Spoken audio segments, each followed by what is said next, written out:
Welcome back to the Real News Network. I'm Paul Jay in Washington. And in Washington a few days ago, General Petraeus testified at the Senate Armed Services Committee. Here's a little bit of what he had to say.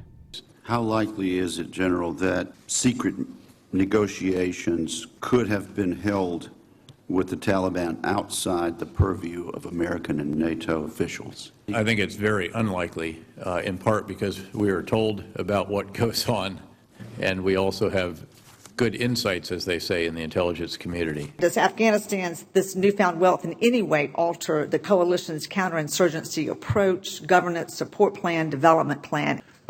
Potentially, it could be an incredible boon to Afghanistan. It could enable them to pay for their own governmental officials, forces, programs, and so forth. Even despite the great mineral wealth it's found, that is not going to be exploited in substantial form, we wouldn't think, for some years. Now joining us to talk about U.S. policy in Afghanistan is Gareth Porter. He's an investigative journalist, he's a historian, and he often appears on the Real News Network. Thanks for joining us, Gareth. Thank you, Paul. So one of the things that Petraeus and General McChrystal have been saying is Kandahar is going to work, but it's going to take longer than we thought it would. What do you make of what's happening to their policy here? Well, you've got both in Kandahar and going back to Marja, the one that was supposed to really kick off the McChrystal strategy for basically sending the Taliban reeling backwards. Both of these fronts of this war strategy have suffered very serious, I would say, defeats. I would use the word defeat. So Marja is a defeat? Marja has been a defeat in the following sense. To begin with, this was a place that they wanted to really nail down. They were determined to really get complete control of it. This is going to be the model for the pattern of how they're going to retake Afghanistan. Exactly. It was supposed to be the model, and therefore they put so many troops in there that they were confident that they could get complete control of it and basically kick the Taliban out. They put 7,500 American British troops into this battle in Marja. Plus, they said at least around 7,000 Afghan troops. Now, whether there were really 7,000 Afghan troops is not at all clear. But let's just say that there were 7,500 troops just as the basic number that they put into that battle to get control. This turns out to be not a city of 80,000, which it was touted to be by the U.S. military, by the U.S. Marines, but rather a 120 square kilometer rural area, farming area, with about 35,000 people. And to a large extent, farming poppies. Farming poppies to a great extent, yes. But in any case, clearly simply rural settlements, 35,000 people. Now, if you look at the ratio of troops to population, it's at worst, from the U.S. point of view, 1 to 4. Now that one soldier for every 4 people living there. One to every 4. So in theory, they could just move in with everybody, and that would be the end. Just about, yes. So this is an astonishingly intensive operation in terms of the number of troops that they had. The normal, the thing that the military strives for in counterinsurgency is 1 for every 50, 1 troop for every 50 member of the population. So you can see that they were really piling it on. So what are the indications that it hasn't worked? Well, the indication that it hasn't worked is, the latest indication is a story by Rajiv Chandrasekaran, the national editor of the Washington Post last week, which was based on his trip to Marja, in which he found out that the population is basically shunning contact with or cooperation with the foreign troops in that area. The first indication that he pointed out was that the female Marines in Marja tried to get the women of Marja, of this district size population, to come to a meeting, a big meeting, to talk about presumably security and other issues. Not a single woman showed up. That's the first indication. The second indication is that they had money for 10,000 jobs, legitimate sort of labor, digging canals. And only about 1,200 people showed up to indicate that they were interested in any of those jobs. And I think what he says is essentially is that the threats from the Taliban against the population are trumping the promises of protection by the U.S. Exactly. troops. I mean, the first the first point, which trumps everything else, is that they were unable to essentially eliminate the Taliban from Marja. The fact is the Taliban still have a presence. They're still operating there. At nighttime, they basically still exercise control. And therefore, it is undeniable that the operation is a failure. And it's an operation, again, using the most intensive, troop-intensive approach that So one could the imagine. Kandahar campaign, which was supposed to start soon or has just about started and wasn't supposed to take too long, was all dependent on the local population giving some kind of support. So that seems to be a thesis that doesn't work.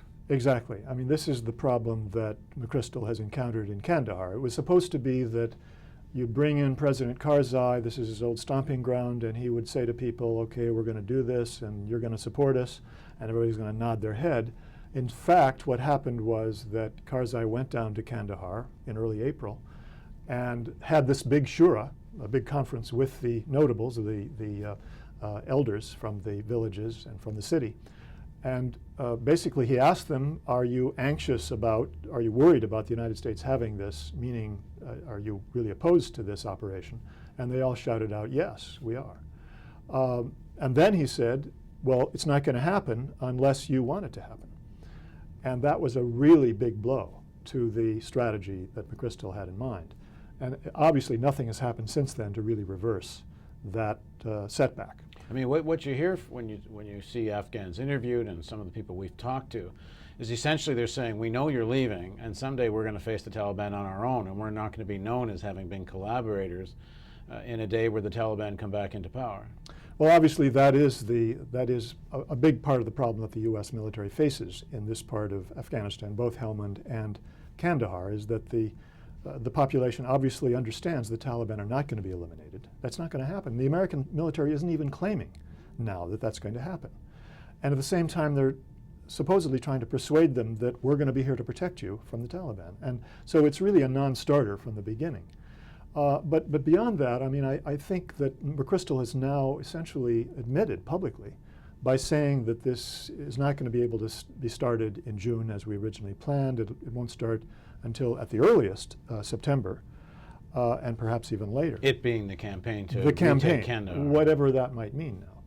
What he's really admitting is that he is up against a fundamental problem, which is that we can't get the population and the village elders, the city elders, who in theory at least are supposed to be their leaders and representatives, So it's right to say that they want the American troops to be there.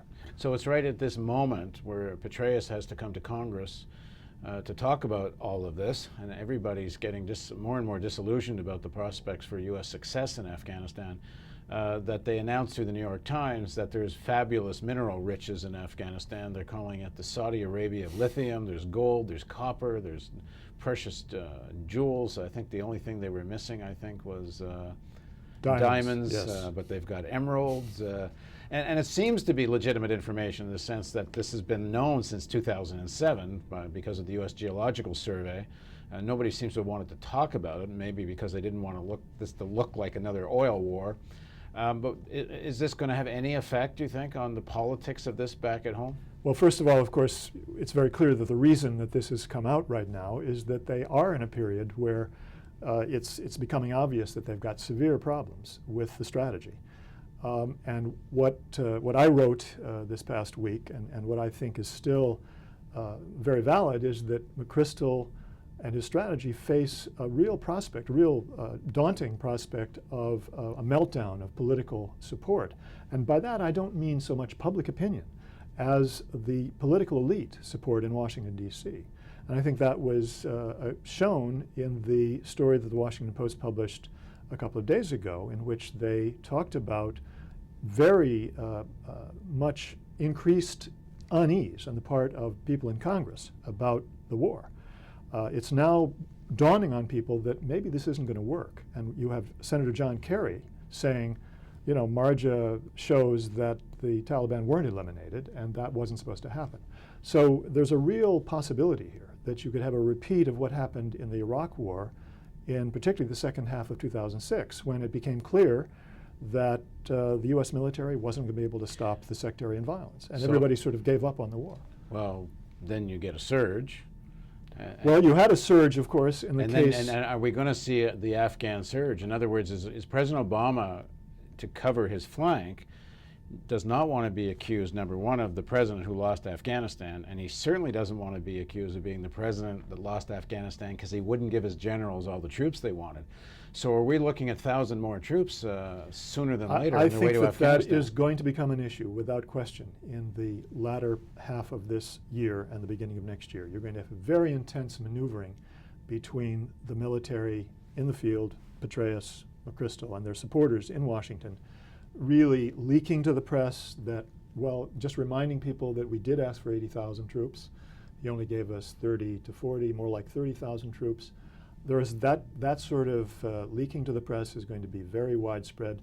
There's going to be intense pressure from the Republican Party, led by John McCain, obviously, on Obama to have another surge in Afghanistan, just as they did in Iraq.